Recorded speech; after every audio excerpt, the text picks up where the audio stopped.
दोस्तों अगर आपको आंसर राइटिंग पता चल जाए तो अगर एक आप नॉर्मल स्टूडेंट हो तो आप डायरेक्ट टॉपर के पोजीशन पे पहुंच जाते हैं, क्योंकि टॉपर के पास एक सबसे अच्छा तरीका होता है कि बुक भी उसके पास वही रहता है, सब कुछ रहता है, बट उसके पास आंसर्स लिखने के तरीके थोड़े से अलग होते हैं।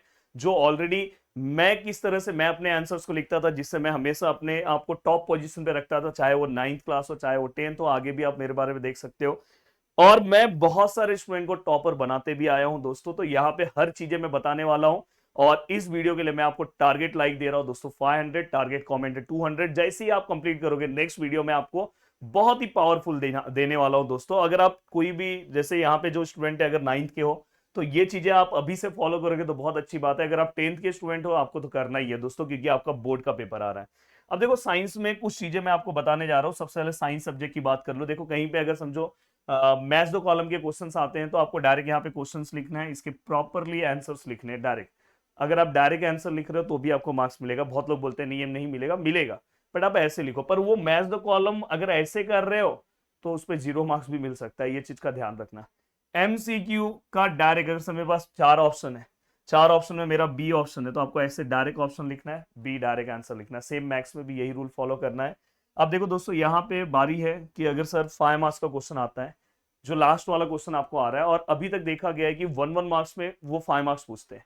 हम जैसे लोग को नया पैटर्न ही नहीं पता है और वो क्या करते पता है, पूरा बुक रट देते हैं। भाई अब वैसा नहीं है, इसलिए मेरा मोस्ट इंपॉर्टेंट क्वेश्चन का वीडियो देख के जाना। 9th के लिए भी मैंने बनाया, 10th के लिए बनाया।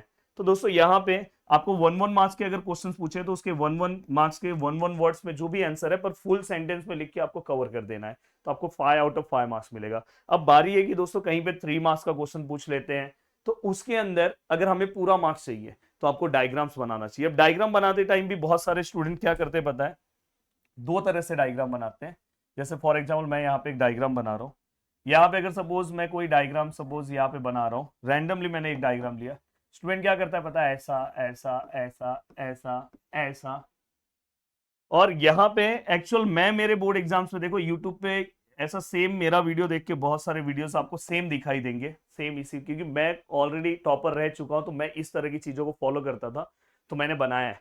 तो यहाँ पे आपको किस तरह से चीजों को फॉलो करना है दोस्तों, देखो आपने अपना आंसर्स बनाया, समझो यहाँ पे आपके कुछ नेमिंग है। अब नेमिंग आप जब दोगे ना दोस्तों तो भी आपको कुछ चीजों का ध्यान रखना है। जैसे अगर देखो मैं यहाँ पे नेमिंग दे रहा हूँ, तो देखो मैंने यहाँ पे एक एरो बनाया। अब देखो दूसरा वाला नेमिंग देते टाइम ना आपको याद रखना है कि ये देखो इसके फॉर्मेट में इसके सीधे आना है आपको, और यहाँ पे देखो ये स्पेस दोनों मैच होने चाहिए। अब यहाँ पे अगर आप ये वाला नेमिंग दे रहे हो तो आप सेम देखो आपने यहाँ पे लिया एरो लिया। अब ये वाला कैसे देंगे, तो दोस्तों देखो इसको ऐसे लिया, सेम इसी के सीक्वेंस पे आना है, और यहाँ पे आप इसको ऐसा एरो दे सकते हो। अब देखो दोस्तों यहाँ पे आपका जो भी नेमिंग है यहाँ पे आप लिख दो, यहाँ पे आप लिख दो, यहाँ पे भी आप लिख दो, यहाँ पे भी आप लिख दो आराम से, जो भी आपका नेमिंग है। अब देखो इसके बाद वाला अगर आप नेमिंग दिखा रहे हो तो देखो हमेशा ये लाइन फॉलो होना चाहिए, ये आपके आंसर्स में एक अच्छा इंपैक्ट देता है। आप यहाँ पे क्या कर सकते हो दोस्तों, यहाँ पे आप चीज़ों को लिख सकते हो। और सबसे बड़ी चीज़ है कि यहाँ पे आपको डायग्राम का जो भी आपका डायग्राम है उसका नेमिंग लिखना है, अदरवाइज आपके मार्क्स जा सकते हैं। तो ये चीज़ ध्यान रखना। बहुत ही यूनिक चीज़ बता रहा हूँ जो आपको पता होना चाहिए। साइंस 1 साइंस 2 दोनों सब्जेक्ट्स में ये फॉलो करना है। साथ में दोस्तों साइंस सब्जेक्ट में 2-3 चीज़ें और फॉलो करना है। जैसे अगर मैं बात करूँ साइंस सब्जेक्ट में, तो साइंस सब्जेक्ट के अंदर दोस्तों आपको आंसर्स, अगर समझो 2 मार्क्स का क्वेश्चन है तो आपको क्या करना है पता है, 4 पॉइंट्स लिखने। हमेशा याद रखना पॉइंट में आंसर लिखना होता है। अगर समझो 3 मार्क्स का क्वेश्चन है तो आपको याद रखना है दोस्तों टोटली 6 पॉइंट मेंशन करना है, 4 5 6। अब दोस्तों यहाँ पे ये हमेशा याद रखना। उसके बाद अगर समझो दोस्तों अगर आपको डिफरेंस बिटवीन पूछा है तो डिफरेंस बिटवीन में आपको क्या करना है दोस्तों, अगर समझो 2 मार्क्स के लिए पूछा है तो बोर्ड के रूल के अकॉर्डिंग हमें 2 ही पॉइंट लिखने होते हैं। ये हमेशा याद रखना, पॉइंट फर्स्ट पॉइंट सेकेंड, इसका point first point second. But एक चीज का ध्यान रखना, यहाँ पे जो आप आंसर लिख रहे हो सेम उसी का अपोजिट पॉइंट यहाँ पे होना चाहिए।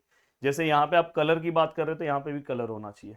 तो साइंस सब्जेक्ट में मैंने बहुत सारी चीजें आपको बता दी, और वैसे आने वाले बोर्ड एग्जाम में और भी बहुत सारी चीजें बताते रहूंगा। अब नेक्स्ट बारी है दोस्तों मैथ्स सब्जेक्ट में। देखो ऑलरेडी मैथ्स सब्जेक्ट्स में अगर आप मेरे मैथ्स के वीडियो को एक बार देखोगे ना तो दिल आपका खुश हो जाएगा। ऑलरेडी मैथ्स में टॉपर रह चुका हूँ, इंजीनियरिंग के स्टूडेंट को मैथ्स पढ़ाता हूँ, तो बहुत सारा 12th वालों को मैथ्स पढ़ाता हूँ। तो मैथ्स वाला तो आपको सबसे पहले मेरा वीडियो फॉलो करना चाहिए। मैथ्स सब्जेक्ट अगर बहुत इजी तरीके से पढ़ना है तो भाई बस मेरे जो आपके 8 मार्क्स के क्वेश्चन आ रहे हैं ना, पिछले बार बोर्ड एग्जाम में जो मैंने बताया था वही क्वेश्चन आया था। अगर आप पिछले बार के बोर्ड एग्जाम्स को जाके देखोगे तो इतने सालों से पढ़ा रहा हो दोस्तों, तो इसलिए हर चीजों को फॉलो करो। अब देखो मैथ्स में सबसे बड़ी चीज ये है कि मैथ्स सब्जेक्ट के अंदर, और मैथ्स के अंदर एक सबसे बड़ा प्रॉब्लम क्या आ जाता है दोस्तों पता है? एमसीक्यू वाला तो मैंने आपको बता दिया किस तरह से आंसर्स लिखना है। अब उसी तरह से लिखना है, जैसे उसका जो भी ऑप्शन है वो ऑप्शन डाल के उसका आंसर लिख दो। जैसे इसका आंसर बी है, बी डाल के उसका ऑप्शन लिख दो डायरेक्ट। अब यहाँ पे 1 मार्क्स वाले क्वेश्चंस में आप डायरेक्ट 1 मार्क्स का आंसर डायरेक्ट आप लिखोगे, कोई दिक्कत नहीं है। बट दोस्तों देखो, मैं ऑलरेडी मेरे पेपर, मेरा 150 मार्क्स का मैथ्स का पेपर था, मैं ऑलरेडी 10th में 149 मार्क्स स्कोर किया हूँ, ऑलरेडी 9th क्लास का भी टॉपर हूँ। आगे तो मैंने इंजीनियरिंग में भी टॉप किया, बस ये मैं आपके लेवल पे बता रहा हूँ वीडियो, इसलिए मैं आपको बता रहा हूँ। देखो मैंने कैसे आंसर्स लिखे थे, मैं पता है 2 मार्क्स 3 मार्क्स 4 मार्क्स के जो भी क्वेश्चंस थे दोस्तों, सभी क्वेश्चंस में मैंने क्या किया था पता है? ज्योमेट्री के अंदर गिवन, फाइंड, और दोस्तों इसके बाद सॉल्यूशन, एंड दोस्तों डायग्राम अगर आपसे पॉसिबल हो, क्योंकि बहुत सारे बच्चे क्या करते हैं कि उनका पेपर छूट जाता है, इसलिए आपका प्रैक्टिस बहुत अच्छा होना चाहिए। डायग्राम गिवन, डायग्राम वो भी आपको ड्रॉ करना है जो आपके क्वेश्चन पेपर पे दिया है, अभी से आपको प्रैक्टिस करना है। देन सॉल्यूशन, और सॉल्यूशन में अगर आप ज्योमेट्री लिख रहे हो तो हर स्टेप्स का आपका रीजन होना चाहिए, और रीजन होने के बाद लास्ट में आपका आंसर आना चाहिए। इवन मैंने तो 1 मार्क्स के क्वेश्चंस को भी किया था, ये चीज का ध्यान रखना। तो अलजेब्रा में भी सेम आपको क्या गिवन दिया है, कुछ गिवन डेटा कभी दिया रहता है वो लिखो, नहीं दिया है तो मत लिखो, फाइंड करो और स्टेप वाइज जाओ, और जहां पे पॉसिबल हो वहां पे आपको फॉर्मुलेस लिखने हैं। अब दोस्तों मैं नेक्स्ट पार्ट के लिए जा रहा हूं। अब देखो मैं नेक्स्ट पार्ट के लिए जा रहा हूं, तो देखो यहाँ पे कंस्ट्रक्शन में कुछ चीजें बताऊंगा। अब देखो मुझे बोर्ड एग्जाम्स में 149 मार्क्स है आउट ऑफ 150, उस टाइम पे 150 मार्क्स का पेपर हुआ करता था। तो मेरी एक गलती पता है कहाँ पे हो गई? कंस्ट्रक्शन में, जो किसी ने मुझे बताया नहीं, और ये बहुत बड़ी गलती मैंने की, और जिसकी वजह से मुझे ऐसा लगता है कि मेरा 1 मार्क्स गया होगा। देखो बोर्ड का जब मैंने बहुत सारे सेमिनार अटेंड किए तो मुझे ये गलती समझी कि देखो बोर्ड का एक रूल है कि ये देखो ये अपनी लाइन है, और कभी भी आपको जो आप डायग्राम ड्रॉ करते हो वो इस लाइन के ऊपर नहीं ड्रॉ करना है। अगर आप इस लाइन पे ड्रॉ करते हो तो बहुत बार लाइन प्रॉपर दिखती नहीं है, तो हो सकता है कि पेपर चेक करने वाला अपना मार्क्स कट कर दे। इसलिए हमेशा इसके बीच में आपको लाइन लेना है, जो भी आप ट्राइंगल ड्रॉ कर रहे हो, जो भी कर रहे हो, ये चीज का ध्यान रखना। रफ डायग्राम अगर आप नहीं बनाते हो तो रफ डायग्राम की वजह से हो सकता है कि आपको 0 मार्क्स भी मिले, क्योंकि रफ डायग्राम सबसे ज्यादा इंपॉर्टेंट है। यहाँ पे जो चीजें मैं बता रहा हूँ, देखो ऑलरेडी बहुत अच्छा मैं मार्क्स ऑलरेडी बच्चों से स्कोर करा चुका हूं, सब चीजें बता रहा हूं। अगर आप 10th क्लास के स्टूडेंट हो तो आप हमारे दंगल बैच से जुड़ सकते हो, जहां पे मैं, प्रदीप सर, ओमकार सर खुद पढ़ाने वाले हैं। 25 दिसंबर से क्रैश कोर्स दंगल बैच का चालू होने वाला है, और अभी आपके जुड़ने का एक बेनिफिट ये होगा कि अगर आप अभी दंगल बैच से जुड़ रहे हो तो जिसका बेनिफिट ये होगा कि आपको प्रीवियस दंगल बैच के, मतलब 2024 बोर्ड एग्जाम्स के दंगल बैच के सभी लेक्चर्स मिल जाएंगे, जिससे आप अपना बहुत ही अच्छा प्रिपरेशन कवर अभी से ही कर सकते हो। और बाकी हर साल कुछ ना कुछ नया होता है, तो 2025 बोर्ड एग्जाम्स की चीजें स्टार्ट होने वाली है दंगल बैच की 20 या 25 दिसंबर से, क्योंकि दंगल बैच हमेशा बोर्ड एग्जाम के आसपास होता है। तो ये हमारा 10th का दंगल बैच है, जहां पे आपको पीपीटी सब कुछ मिल जाएगा। तो अगर आप जुड़ना है तो प्रदीप गिरी कॉलेज एंड स्कूल इस एप्लीकेशन से आप जुड़ सकते हो। अब देखो यहाँ पे मैंने आपको मैथ्स और सभी चीजों में बताया। अब देखो दोस्तों यहाँ पे, अब ये होने के बाद सबसे बड़ा देखो, ग्राफ में भी एक चीज ध्यान रखना, स्केल ये सब आना चाहिए अलजेब्रा के अंदर, और उसके अकॉर्डिंग आपको पूरा का पूरा आंसर्स लिखना है। ग्राफ कहाँ ड्रॉ करे पीछे, और कोई भी आपके क्वेश्चन है तो आप कमेंट करो, नेक्स्ट वीडियो में मैं बता दूंगा। अब देखो दोस्तों यहाँ पे मैं कुछ चीजें और आपको बताना चाहता हूँ कि यहाँ पे लैंग्वेजेस, देखो लैंग्वेजेस में बहुत सारी चीजें मायने रखती है। अगर आप बहुत बार बहुत अच्छे पढ़ने वाले हो, लैंग्वेजेस फिर भी आपके मार्क्स को नीचे ला देता है, और कभी कभार आप थोड़े बहुत पढ़ने वाले हो, लैंग्वेजेस आपको टॉपर बना देता है, ये भी है। तो ये इसलिए लैंग्वेजेस का बहुत बड़ा रोल है। अब देखो लैंग्वेजेस में कहाँ पे सबसे बड़ा प्रॉब्लम आता है? निबंध में। देखो लैंग्वेजेस पे तो मेरे बहुत अच्छे अच्छे वीडियोस हैं, आपने देखे होंगे। निबंध में मैं हमेशा बोलता हूँ कि 8 मार्क्स का अगर निबंध है, जैसे मराठी में 8 मार्क्स का है और दूसरे में 7 मार्क्स का है, वैसे सेम अगर आप इंग्लिश में जाओगे तो 5 5 मार्क्स में डिवाइड किया है। अगर आप 8 मार्क्स का है तो अगर समझो आप यहाँ पे जैसे कुछ लिख दे रहे हो, कोट्स लिख दे रहे हो 4 लाइन का, और उसके बाद आप निबंध लेखन स्टार्ट कर रहे हो, उसके बाद आप निबंध लेखन स्टार्ट कर रहे हो, देखो आपको क्या करना है, मुद्दे वाइज एक एक पैराग्राफ बनाना है। अब मेरे हिसाब से अगर आप 8 मार्क्स के लिए जा रहे हो तो 1.5 पेज बोर्ड एग्जाम्स का, मतलब आपका तो 2 पेज चाहिए, 2 पेज तो कम से कम आपको जाना चाहिए। और 7 मार्क्स के लिए भी कम से कम आपका 2 पेज से थोड़ा सा कम, इतना अगर आप लिखोगे, स्टार्टिंग में आपने कोट्स लिया, लास्ट में आपने कोट्स लिया, हो गया। और हमेशा कोई भी आप निबंध लिख रहे हो, निबंध का चॉइस सबसे ज्यादा इंपॉर्टेंट है। अगर आपने निबंध का चॉइस प्रॉपर नहीं किया ना तो बहुत बड़ा मिस्टेक हो जाएगा। चॉइस मतलब ऐसा निबंध लिखो जिसके बारे में आपको बहुत कुछ पता है। अब देखो एक और गलती होती है लैंग्वेजेस में, जैसे अगर मैं कुछ लिख रहा हूं, लिखते लिखते कुछ स्पेलिंग मिस्टेक हो जाता है, तो हम क्या करते हैं पता है, ऐसे ऐसे या ऐसे 3 लाइन से कट करते हैं। ये आपकी बहुत बड़ी गलत फहमी है। कभी भी अगर कुछ गलती हो रहा है, जैसे अगर समझो आप लिख रहे हो और लिखते टाइम आपसे कुछ गलती हो गई, समझो ये निबंध में लिख रहा हूँ, गलती हो गई, इसको 1 लाइन से बस कट करो, आगे चले जाओ। ये हमेशा याद रखना, ये सबसे इंपॉर्टेंट चीज बता रहा हूं।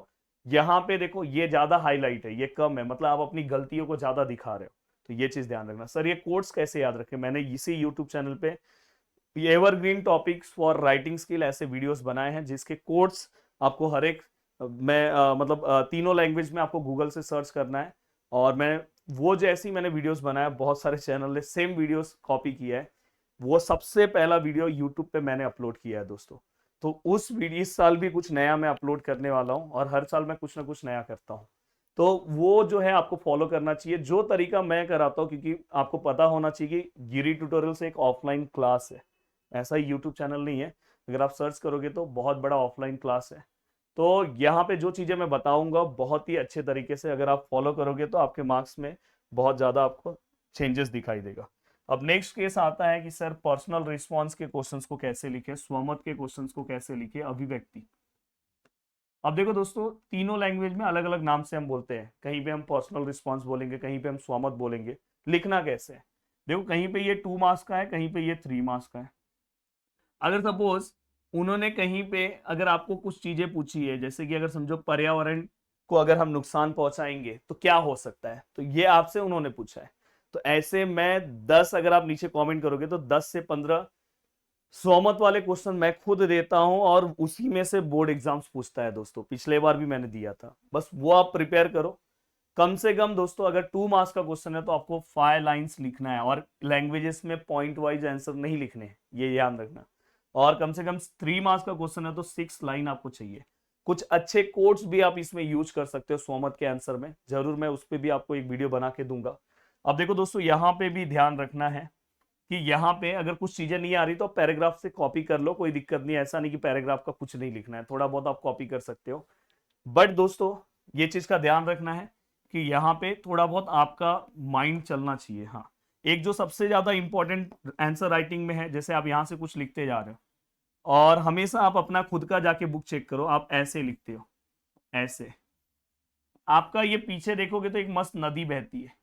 ये आपका बहुत बड़ा बैड इंपैक्ट है। कभी भी अगर आप पेपर पे कोई भी चीजों को लिख रहे हो तो आपको ये चीज पे ध्यान देना है दोस्तों। देखो आप यहां से लिखना चालू कर रहे हो, तो ये देखो, ये समझो मेरी लाइन है, समझो ये मेरा बुक है, तो मुझे क्या करना है पता है, ये देखो ये मेरी लाइन है, देखो ये मेरी लाइन है, ये मेरी लाइन है, ये है, ये है, ये है, ये। तो हमें हमेशा दोस्तों ये चीज का ध्यान रखना है, यहां से आप लिख रहे हो, यहां तक पूरा जाना है, देखो पूरा। इन केस अगर समझो कोई ऐसा है, जैसे जैसे अगर समझो मैं कोई वर्ड लिख रहा हूं, और देखो जैसे भारत मुझे लिखना है, नहीं आ रहा, तो मैं डैश करके यहाँ पे क्या लिखूंगा दोस्तों, रथ। तो ये हमेशा याद रखना कि ये पूरा का पूरा मैच होना चाहिए, और बोर्ड के रूल के अकॉर्डिंग मेरे जितने भी राइटिंग स्किल है मैंने बोर्ड के रूल के अकॉर्डिंग आपको बताया है। तो लैंग्वेजेस में आपको ये रूल फॉलो करना है, चाहे हिंदी हो, चाहे मराठी हो, चाहे इंग्लिश हो। अब दोस्तों अब नेक्स्ट बारी आती है एसएसटी का। देखो एसएसटी में अगर आप सच में चाहते हो, मैं ऑलरेडी बोर्ड एग्जाम्स में 98 मार्क्स स्कोर कर चुका हूं एसएसटी सब्जेक्ट्स में आउट ऑफ 100। तो मुझे पता है कि आंसर्स को कैसे लिखना। मेरे बोर्ड एग्जाम्स में भी एक बहुत बड़ा खेल हुआ, जो ज्योग्राफी के क्वेश्चन पेपर में जो दोस्तों 4 मार्क्स का क्वेश्चन आया था, वो एक्चुअल में हमारे बुक में 2 मार्क्स का क्वेश्चन था।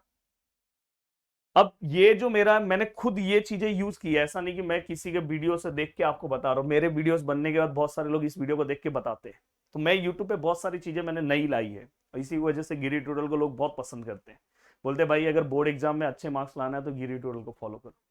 अब देखो, मुझे क्या आया था, मिल्क प्रोड्यूसिंग स्टेट से रिलेटेड कुछ क्वेश्चंस था, मुझे अभी इतना याद नहीं है। तो मैंने क्या किया पता है, सबसे पहले उसके बारे में जो जो चीजें थी मैंने पूरा का पूरा लिखा। उसके बाद ना मैं मेरे बोर्ड एग्जाम में स्टेंसिल लेके गया था, आप भी लेके जा सकते हो। बस स्टार्टिंग में कोई कुछ नहीं बोलने वाला है, अब यूज कर सकते हो, या तो थोड़ा सा प्रैक्टिस कर लो। तो मैंने क्या किया पता है, यहाँ पे स्टेंसिल लेके जाने के बाद मुझे तो वैसे मैप खुद से भी ड्रॉ करने आता था इंडिया का, तो मैंने पूरा का पूरा क्या किया पता है, यहाँ पे जो भी उसके स्टेट थे, जो मतलब नंबर 1 स्टेट था, नंबर 2 पे था, नंबर 3 पे, मैंने यहाँ पे दिखाया और यहाँ इंडेक्स मैंने बना दिया। और फिर मैंने यहाँ पे और आंसर्स लिखे। तो इसमें कैसा हुआ पता है कि मेरे को ना 4 आउट ऑफ 4 मार्क्स मिलने के चांसेस ज्यादा बढ़ गए। बाकी लोगों ने क्या किया पता है, 2 मार्क्स का वही आंसर्स लिखा, तो ये चीज ध्यान रखना।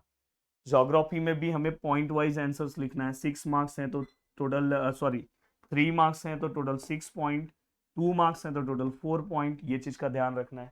ज्योग्राफी के अंदर जो भी आपका ये है, क्या बोलते हैं अपना, ग्राफ वाला सेक्शन है, 14 मार्क्स का है दोस्तों। पूरा का पूरा मैप पे कैसे आंसर्स लिखते हैं, सब चीजें वीडियो अवेलेबल है। ज्योग्राफी मैप आप सर्च करो 10th क्लास, आपको डायरेक्ट मिल जाएगा दोस्तों। हमारे इस चैनल पे मैंने खुद ड्रॉ किया है, तो वो आपको 14 मार्क्स तो ऐसे ही दे देगा। मैं क्या करता था, हिस्ट्री में कुछ आंसर्स में ना मैं फ्लो चार्ट बना के आंसर्स लिखता था, तो आपको इस तरह से फ्लो चार्ट बना के आंसर्स लिखने चाहिए, जहां पे कुछ टाइप्स आ जाए, ये आ जाए, तो इस तरह से। ओवरऑल मैं उम्मीद करता हूं कि मैंने आपको बहुत अच्छे से सभी चीजें समझाई है, और आपको हर एक सब्जेक्ट का मैंने यहाँ पे नॉलेज दिया है। और अगर आपने ये सब चीजें फॉलो किया, तो मैंने तो 20% लिखा है, मे बी आपका 30% के आसपास मार्क्स बढ़ सकता है दोस्तों। और ऐसे ही मैं आगे भी इंपॉर्टेंट वीडियो बनाता रहूं, तो प्लीज आप हमें सपोर्ट करते रहो, और जरूर हम इस तरह से वीडियोस बनाएंगे। बाय बाय, टेक केयर, जय हिंद दोस्तों।